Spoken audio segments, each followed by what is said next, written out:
Representative Mark Meadows is the head of the ironically named Freedom Caucus.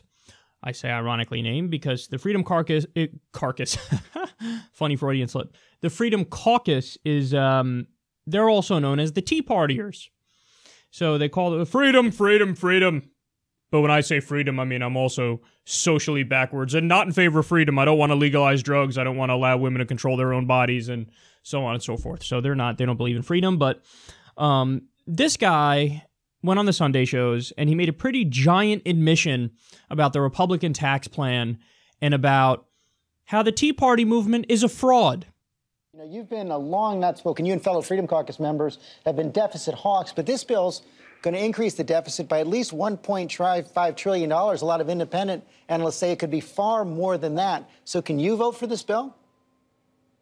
Well, we can. I can tell you right now it's a work in progress. Obviously, Peter King is advocating real hard on behalf of his constituents, and I appreciate that. Peter and I actually were on the House floor just the other day, and as we were talking about what it does for his constituents, what it does for mine. I can tell you on the deficit side of things, even though we're looking at a $1.5 trillion increase in that deficit in the short run, the preliminary numbers really look very good in terms of economic growth. So over a longer period of time, some 10 to 15 years, we believe that the economic growth will outweigh any short-term deficit increase that we see. And so Peter and I are going to have to continue to work together to hopefully get this right. We're going to start the markup on Monday in the House. The Senate will be rolling out their bill in the next few days. But at the end of the day, failure is not an option. So you're willing to vote to increase the deficit over 10 years?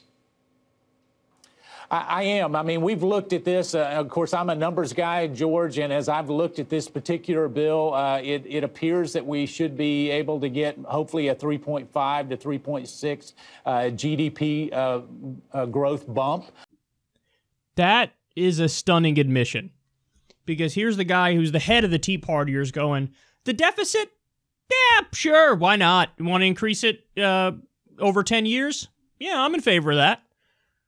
Oh, and then he goes on to give his boatload of rationalizations, but remember, he did admit it right there. In other words, even if it increases, yeah, I'm fine with doing it. $1.5 trillion added to the debt. Whatevs, dude. Okay, well then do me a favor and shut the fuck up. The next time, the Democrats are in power and you want to do your deficit scolding, well, just understand that it's bullshit. Okay, when it's your party, your team in power, you just admitted it. You're like, yeah, I don't care. I add to the deficit. It's cool. I'm in favor of that. So, and it's not one of the founding principles of the Tea Party movement was we're concerned about the future generations because of the increasing debt and deficit. So, what was it really about? It wasn't about that. Your movement couldn't have been about that because the second you're in power, you immediately go back on that. It's not like, when we get in power, talking, of course, about the populist left and the Bernie wing of the Democratic Party and Justice Democrats. It's not like when we get in power, we go, yeah, we believed in Medicare for all, but now we don't want it. No, that's one of our defining policies. That's, of course, what we want because the facts show it's the best way to move forward, and it would save lives and it would save money. But he's saying, yeah, then one of the main things we use for the Tea Party, I don't care. I don't care. So in other words, what's it really about? Tax cuts for the rich. Because that's exactly what this tax plan does. That's exactly what it does. It slashes the corporate tax rate, even though corporations are already paying a historic low percentage of the tax burden. It, over a certain amount of time, eliminates the estate tax.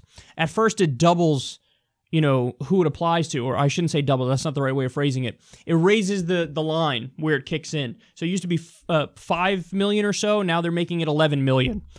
So it cuts the estate tax at first, makes it apply to fewer people, and then in the future it eliminates it. So all this is a ruse, man.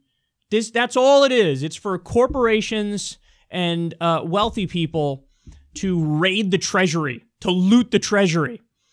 And yes, declare war on the middle class and the poor, because again, a little discussed fact in this Republican tax plan is the bottom rate goes from 10% to 12%. Wait, what? Well, that would be you raising taxes on the poor and the middle class. That's what that is. That's raising taxes on them, as you pretend like you're cutting taxes for everybody, and then you turn around and go, even if it does add to the deficit, I'm fine with it. See, their old argument was, and this was a lie, when you do dynamic scoring, that makes it so that there's not going to be an increase to the deficit. So in other words, their argument is when you cut taxes for the rich, that unleashes the beast of the capitalist system, and there's so much economic growth that even though you're taxing at a lower percentage, there's more revenue coming into the government because the growth of the economy is so amazing. Well, that doesn't happen every time you do it. Every time they've tried trickle-down economics, or as George H.W. Bush called it, voodoo economics, because even he understood it was bullshit. Every time you try it, you have boom-bust cycles in the economy, and all you have is the rich get richer, there's less regulation, and everything goes to shit eventually. And of course, the deficit and the debt explodes. Well, that was their old argument. Now you caught Mark Meadows in a moment of truth, where he's like, well, yeah, but even if it does add to the deficit, I'm in favor of, well, anyway.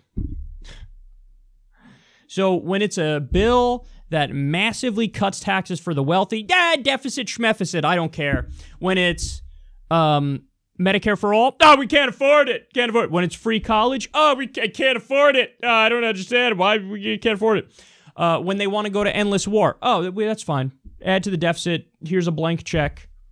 Just whatever. We'll waste money. Just fucking throw it down a money pit when it comes to the military-industrial complex, when it comes to Wall Street, and when it comes to forking over more money to corporations and the rich. So just know how this game is played, because it's clear, it's right in front of you. Whenever it's something the government wants to do for you that makes sense with your tax money, you can't afford it, can't afford it. When it's a tax plan that 100% biases the system, rigs the system in favor of the rich, when it's class warfare against the middle class and the poor, they're in favor of that tax bill, even if it adds to the debt and the deficit, because they're charlatans and they don't really care about the issues that they claim to care about.